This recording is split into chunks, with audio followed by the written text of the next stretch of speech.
So today I'm going to talk about my research about a cool technology we call photoacoustic tomography. So I already have a few collaborations with Methodist. Today I want to introduce this amazing technology to more clinicians, medical collaborators who want to expand the network and bring more applications into the field. Ultimately, we can benefit human health.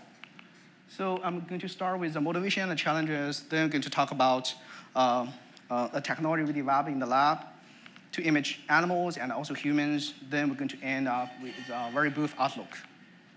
So first of all, why want to use light for imaging? This technology called a photoacoustic. So we have to base on light. fMRI can provide functional information of the brain. PET can provide metabolic information of the tissue. CT and ultrasound can give us autonomy of the tissue. Light can do all of this. In addition, light can give us histological information and molecular information. All of this rich optical contrast going to benefit modern medicine. However, light faces a grand challenge of tissue scattering.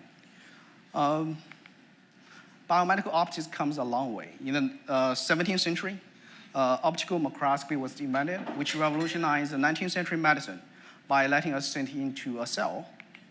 About 30 years ago, two-photon and OCT advanced the penetration by 1 order of magnitude to about 1 millimeter, bringing huge clinical benefit to the eye and the skin.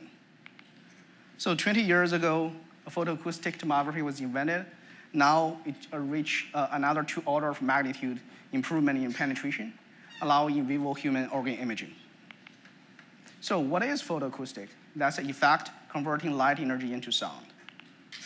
When the tissue is in a relaxed state, all the molecules can be excited to excited states through light.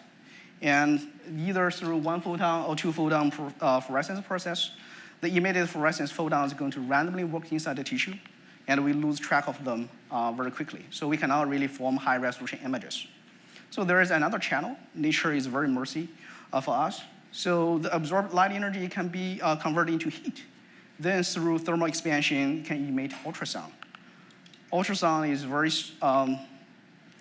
different from light. It experiences much weaker scattering inside the tissue. So we can form high-resolution images using the sound wave we created through light to achieve deep penetration.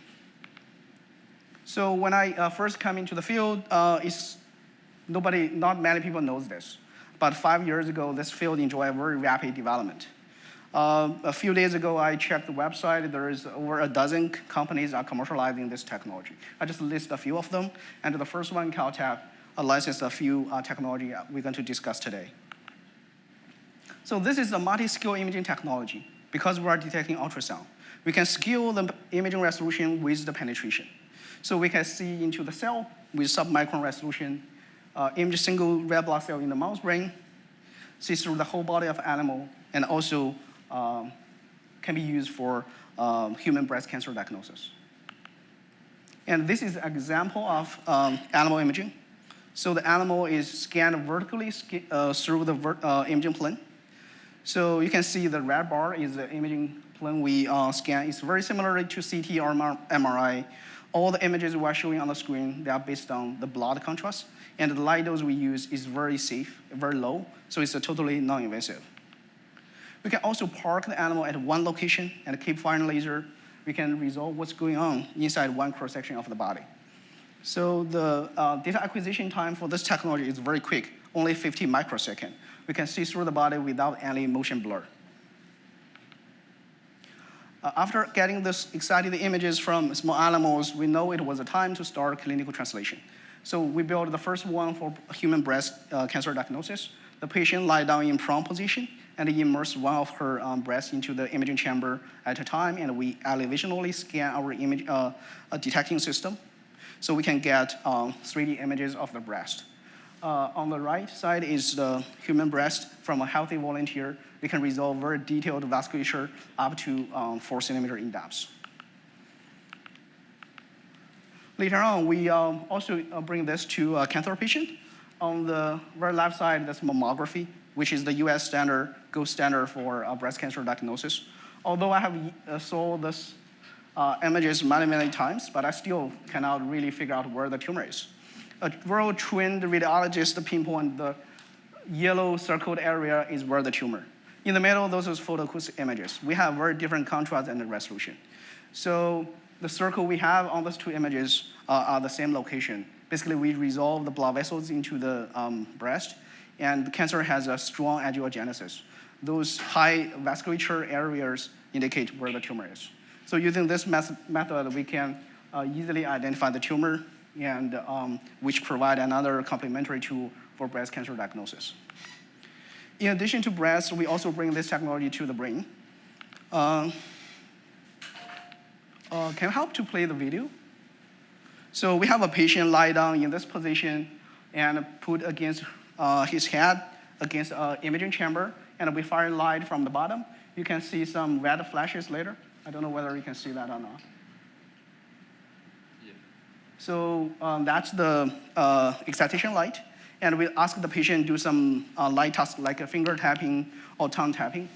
And the imaging system is going to capture what's going on inside the brain. So the curve we have on the side is the real-time measurement for the brain responses. Later on, this patient will return to a hospital to a high-end 70 MRI, multi-million-dollar device. This is a direct comparison. On the left, on one side is MRI, multi-million-dollar device, showing the vasculature. On the other side, photoacoustic imaging, we don't have to use this highly costly magnetic field. So we can resolve the brain vasculature in very detail. Can you help to play the video? Sorry.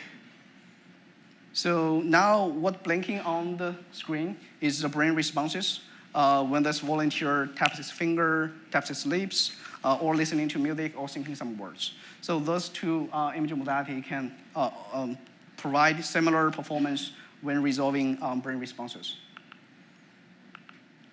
So we talk about a lot of benchtop device and their applications based on hemoglobin, basically blood absorption. So I want to expand this because this is a light-based technology. We have a lot of molecular contrast we can take advantage of. So photospherical protein is one example. So using this specific protein, we can significantly improve the imaging sensitivity and the specificity. So this protein is very special. It can respond to light and change its structure. When you shine either red light or near-infrared light onto the protein, it can open and close. So you can see the deformation or the conformational change of the structure. So this change will induce a rotation of a small molecule bound to this protein. And this small molecule rotation of the steering is going to change the optical property. So basically, we can turn the protein on and off. So later on, instead of visualizing some static molecule inside the body, this is a blinking molecule we can apply or implant it into the tissue.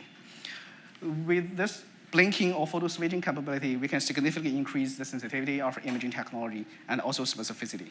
So this is an example. So we monitor the same animal for over a month to monitor the tumor growth within the liver. So the tumor was initially implanted on day 0, and this is day 5 to day 33. So we imaged the same animal longitudinally within that cross-section. The color encoded area is where the tumor is, because we can detect this blinking photo switching signal. So initially on day 15, there is a small area. I have a white arrow indicating there is something is blinking, but we are not sure. But later on, after another 3 weeks, we know the things is keep growing, that's the tumor. So using this technology, we can monitor the tumor metastasis. So because the small tumor on the other side of the liver is a metastasis. So we can monitor the tumor growth and also metastasis. And then later on, all of those measurements in vivo can be verified and confirmed by postmortem histology. So there is also another application. We try to use photoacoustic imaging technology to navigate microrobots inside the body. When the robots get into the body, they become invisible to the eye. So how to localize them, control them, and visualize them become a super challenge question. So now the photoacoustic technology we developed can work as a GPS. So they can guide the cars, like GPS can guide the car to the destination. We try to guide those microrobots to where we want. So this is the navigation platform. The microrobot was made by a magnesium and have multiple coatings for different function. Then we put them into a small capsule, and we fed this capsule into a small animal. Here is a mouse or rat. Then the animal will be imaged by our imaging system. We can visualize where those microrobots are going to go. Once the microrobot gets into the destination or desired area or where the disease is, so we can use another near-infrared light or a different form of energy to trigger the drug release. So it will be very specific and targeted drug release for better or high-efficiency treatment. So at the end, I want to mention we are also moving on to wearable imaging. So we discussed about the small imaging platform and also the human breast. Both technology now are being commercialized. We also target something like CTC. So circulating tumor cell is very important for us to study because that's an indicator of tumor metastasis. Later on, they're going to have grow a secondary tumor or other tumors inside the body, which finally kill the patient. So we want to study how those metastases happening or where we can find the circulating tumor cells. It can be also be used for monitoring health or treatment. However, the circulating tumor cell is very different from the primary tumor we showed on for breast cancer patient. Those tumors are circulating all the time inside the body. Also, they have a very low concentration.